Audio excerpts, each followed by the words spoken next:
Good morning, folks. Welcome to another episode of On the Court, First Coffee. My name is David George Smith. Where everyone's having a great day. Great start to the Thursday. They're almost Friday, folks. You're almost there. You're going to make it. Promise you. It's been a lot of great basketball. There's plenty more to come. Get the weekend to watch it. You get the Halloween weekend. So tomorrow I'm going to be dropping something on Instagram. Let me know your takes. Want to get your takes for tomorrow's episode. So be dropping that on Instagram after this. So let me know your takes on this week of basketball. What do you think's going to win it all? Give me your early predictions. What do you think? Who do you think is going to pop out? You know what I mean? Let me know that. So support the show on Patreon. That's put the link in the description for that as well. Everywhere you get your podcasts. I want to get into some of these games last night, if I can learn how to speak. First one I want to talk about is the Lakers win against the Timberwolves. That's the big one.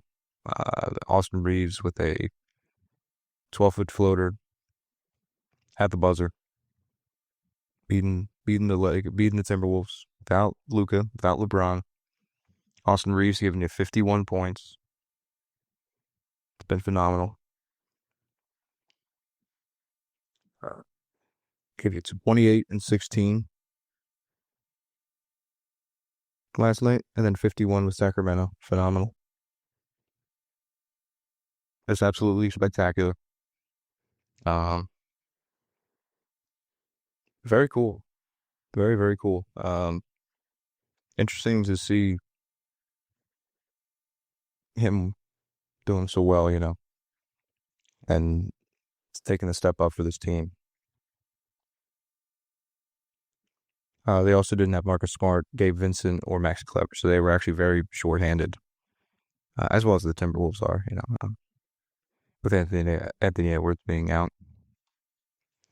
Again, I said this before. I wonder how the spacing is going to work with Luka and LeBron when they return. It'll be interesting to see. I don't think you might get Austin Reeves giving you 51. He'll certainly give you 20. Gives 25. Gives 20 points, 5 rebounds, 5 assists. He'll certainly give you that when LeBron and Luka comes back. I just don't know how that's going to fit. If it's going to be if it's going to be feasible. Because again, it's the cliche saying that there is only one basketball. So let me know what you think about that. I think it's going to be a little bit of a problem just because of how similar him and Luka play. Sort of that ISO, get up in your, give you a little jelly and pull up for a jumper, pull up for a three. That's sort of their move. And then obviously LeBron doesn't even have jelly. He just has the absolute might to just drive in the paint and demolish your thoughts of having a career in basketball if you're defending him. So having that with Luka and Austin Reeves, it'll be interesting to see how they work it out, how they decide to share the rock. I think Marcus Smart, I'm not sure how long he's going to be out, but he's a great addition for this Lakers squad. Gives you a mighty defensive presence. I'm not sure how long he's out. If I can just find it real quick. Not sure exactly what the injury was. Forgive me. But let's see. Like we're dealing with it's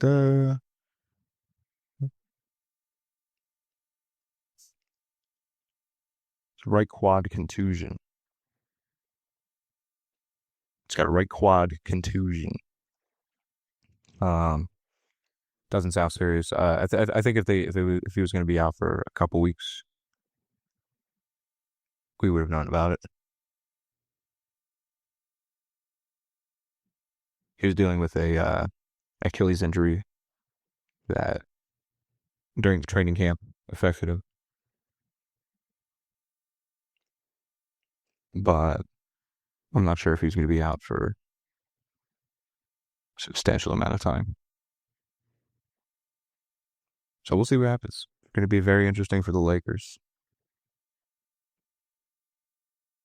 And they're sort of on a time crunch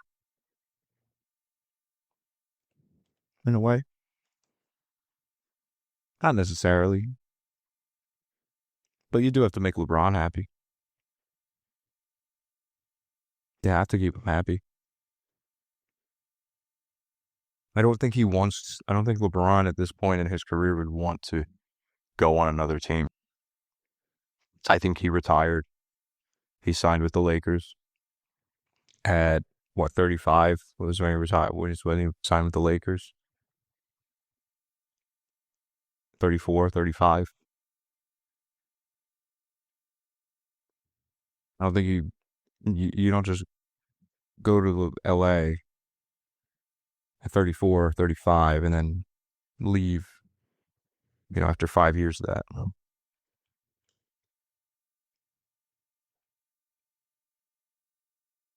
And so clock is sort of winding down, I feel like, to make him happy. But I mean, you got 2 years, granted. 1 year, really.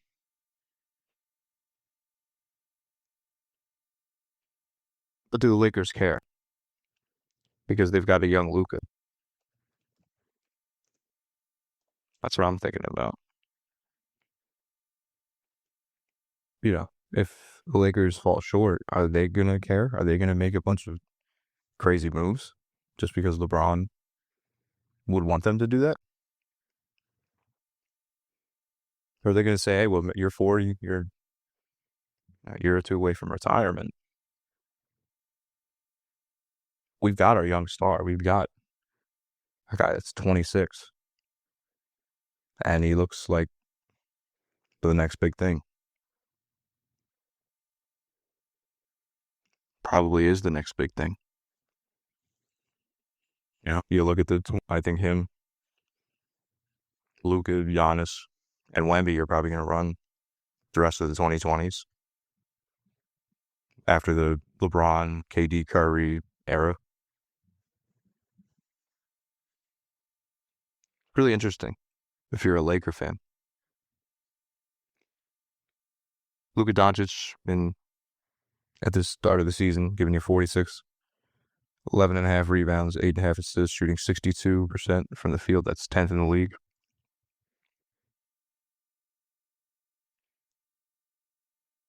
Very interesting to see. Very interesting to see. I'm curious what his contract is too. I don't know if forgive me. I don't know.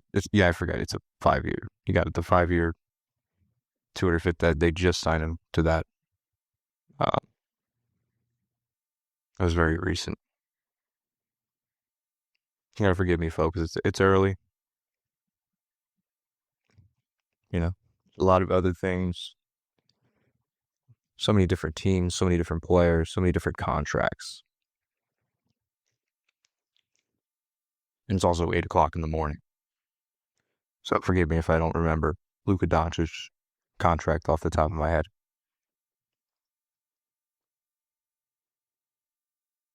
Celtics got a win last night for the first time. They beat the Cavaliers. Beat the Cavaliers 125 to 105.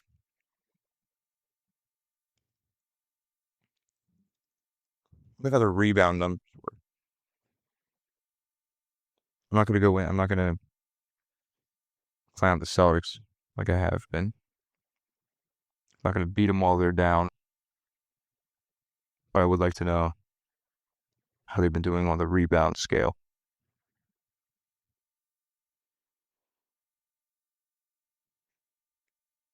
Currently giving you 45%. But I just read a headline after read a headline prior. It was Monday, I believe. It was after the episode.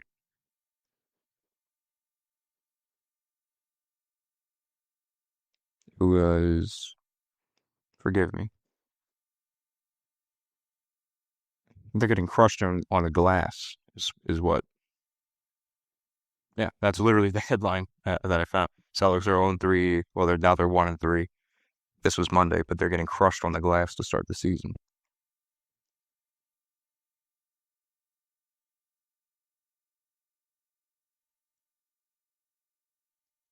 Opponents are grabbing 41.6% of their own missed shots versus Boston.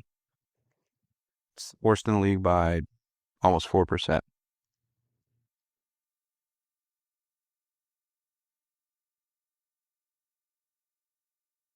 Last season, it was 28.3. Wow.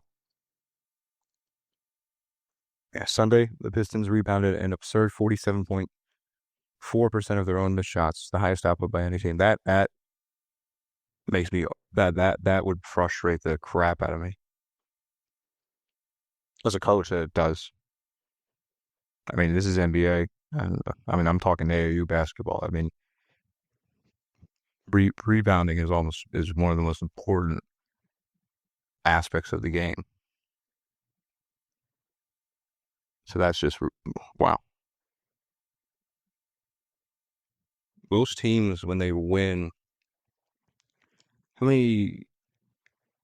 I wonder what the number was when they won the championship. Because for me, rebounding is like the most important thing in basketball. Like if you win on the rebounds, if you beat everybody in the rebounds, it doesn't matter. Like you could have the '92 Dream Team, but if I give you a team full of like the greatest rebounders of all time, I guarantee you we're winning that game just because we beat you on the glass. See, Celtics 2024. How would I word this?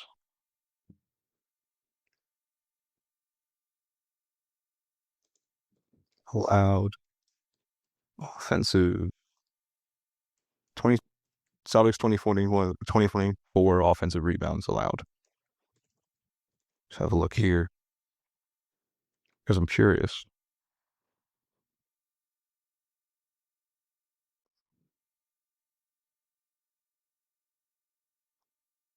So they would allow 11 offensive rebounds per game in 2024.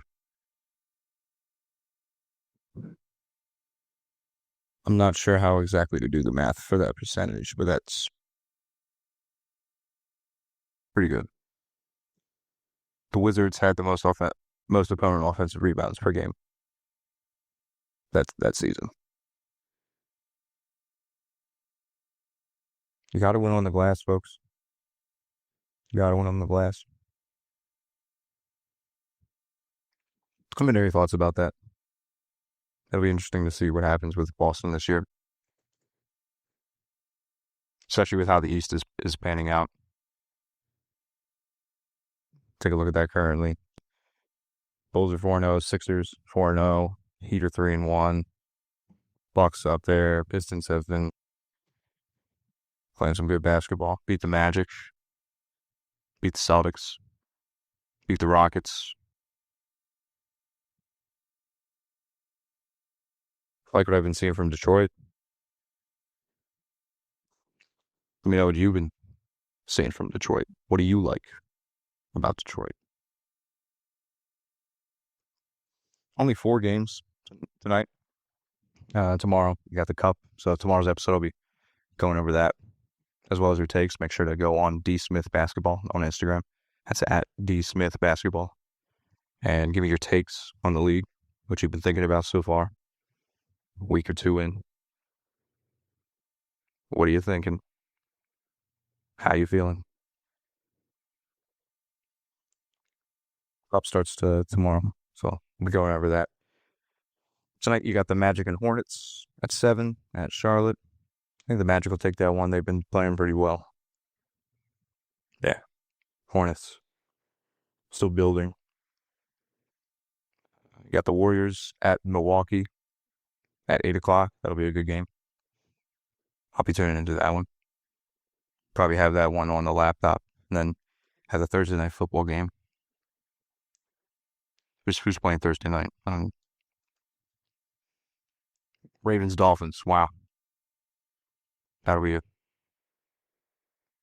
blowout. That'll be a snooze fest. I don't know. Sort of a quiet night in sports. I don't know if he had the World Series on. Blue Jays took the game yesterday. World Series is tomorrow. Yeah. So you got the NBA Cup tomorrow, the World Series tomorrow. Tonight's sort of a quiet night. But I think the Bucks will probably take that one. They've been playing well.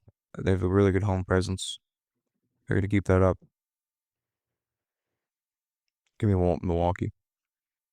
Wizards at Thunder. I think the Thunder will probably take that one. And then you got the Heat at the Spurs. I think the Spurs will win that one. So sort of a quiet night with 4 games tonight. But let me know what you think. You do have the Cup tomorrow. So couple big games there. Celtics, Sixers, Lakers, Grizzlies. Yeah, that's about it. That's about it, folks. Let me know your thoughts about that. Make sure to follow the takes. Make sure to look for the story post to submit your takes. We should be announcing them on the show. That's going to wrap it up for this episode. See you tomorrow. Thanks for tuning in. Have a good one.